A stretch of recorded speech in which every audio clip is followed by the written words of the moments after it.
Random House Audio presents The Crisis of Islam, Holy War and Unholy Terror by Bernard Lewis, read for you by the author. President Bush and other Western politicians have taken great pains to make it clear that the war in which we are engaged is a war against terrorism, not a war against Arabs, nor more generally against Muslims, who are urged to join us in this struggle against our common enemy. Osama bin Laden's message is the opposite. For bin Laden and those who follow him, this is a religious war, a war for Islam against infidels, and therefore, inevitably, against the United States, the greatest power in the world of the infidels. In his pronouncements, bin Laden makes frequent references to history.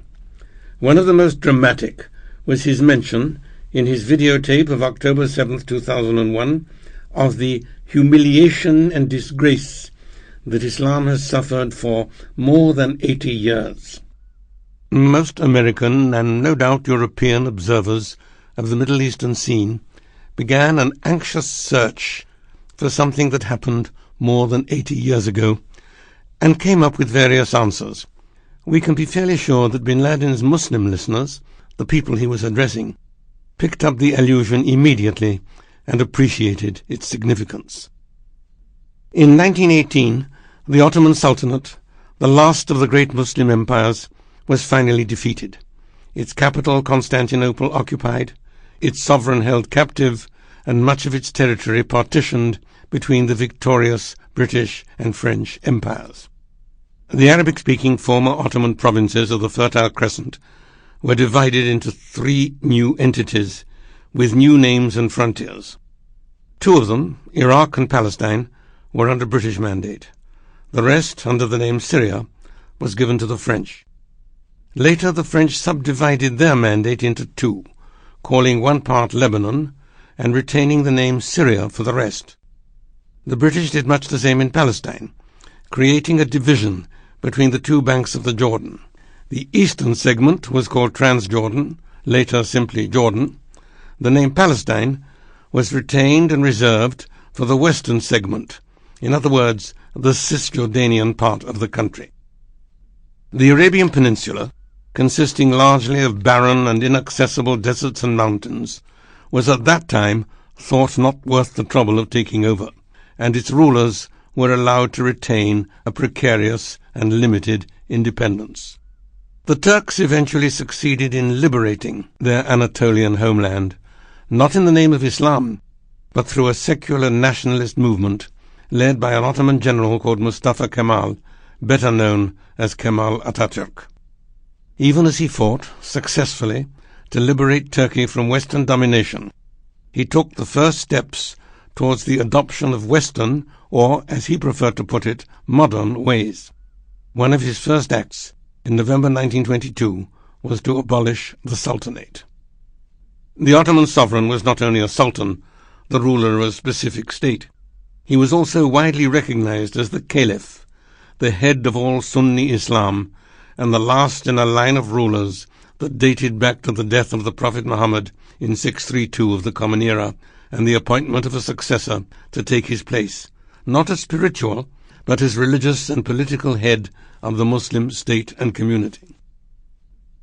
After a brief experiment with a separate caliph, the Turks, in March 1924, abolished the caliphate too. During its nearly 13 centuries, the caliphate had gone through many vicissitudes, but it remained a potent symbol of Muslim unity, even identity. Its disappearance, under the double assault of foreign imperialists and domestic modernists, was felt throughout the Muslim world. Some rather half-hearted attempts were made by various Muslim monarchs and leaders to claim the vacant title, but none of them gained much support. Many Muslims are still painfully conscious of this void, and it is said that Osama bin Laden himself had, or has, aspirations to the caliphate. The word caliph comes from the Arabic khalifa, which by a useful ambiguity combines the meanings of successor and deputy. Originally, the head of the Islamic community was the Khalifa of the Prophet of God. Some, more ambitious, shortened the title to the Khalifa of God.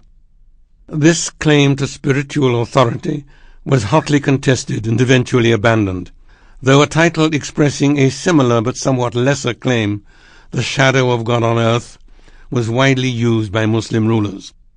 For most of the history of the institution, the holders of the caliphate contented themselves with the more modest title Amir al-Mu'mineen, usually translated as Commander of the Faithful. Historical allusions such as Bin Laden's, which may seem abstruse to many Americans, are common among Muslims, and can be properly understood only within the context of Middle Eastern perceptions of identity and against the background of Middle Eastern history. Even the concepts of history and identity require redefinition for the Westerner trying to understand the contemporary Middle East. In current American usage, the phrase, "that's history," is commonly used to dismiss something as unimportant, of no relevance to current concerns. And despite an immense investment in the teaching and writing of history, the general level of historical knowledge in our society is abysmally low. The Muslim peoples, like everyone else in the world, are shaped by their history, but unlike some others, they are keenly aware of it. Their awareness, however, dates from the advent of Islam, with perhaps some minimal references to pre-Islamic times necessary to explain historical allusions in the Quran and in the early Islamic traditions and chronicles. Islamic history, for Muslims, has an important religious and also legal significance, since it reflects the working out of God's purpose for his community, those that accept the teachings of Islam and obey its law. The history of non-Muslim states and peoples conveys no such message, and is therefore without value or interest. Even in countries of ancient civilization, like those of the Middle East, the knowledge of pagan history, of their own ancestors, whose monuments and inscriptions lay around them, was minimal. The ancient languages and scripts were forgotten, the ancient records buried, until they were recovered and deciphered in modern times by inquisitive Western archaeologists and philologists. But for the period beginning with the advent of Islam, the Muslim peoples produced a rich and varied historical literature.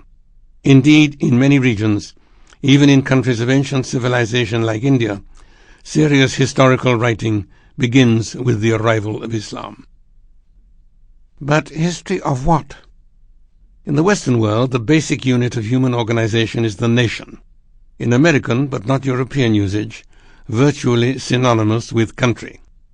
This is then subdivided in various ways, one of which is by religion. Muslims, however, tend to see not a nation subdivided into religious groups, but a religion subdivided into nations. This is no doubt partly because most of the nation-states that make up the modern Middle East are relatively new creations, left over from the era of Anglo-French imperial domination that followed the defeat of the Ottoman Empire, and they preserve the nation-building and frontier demarcations of their former imperial masters. Even their names reflect this artificiality. Iraq was a medieval province, with borders very different from those of the modern republic, excluding Mesopotamia in the north and including a slice of western Iran.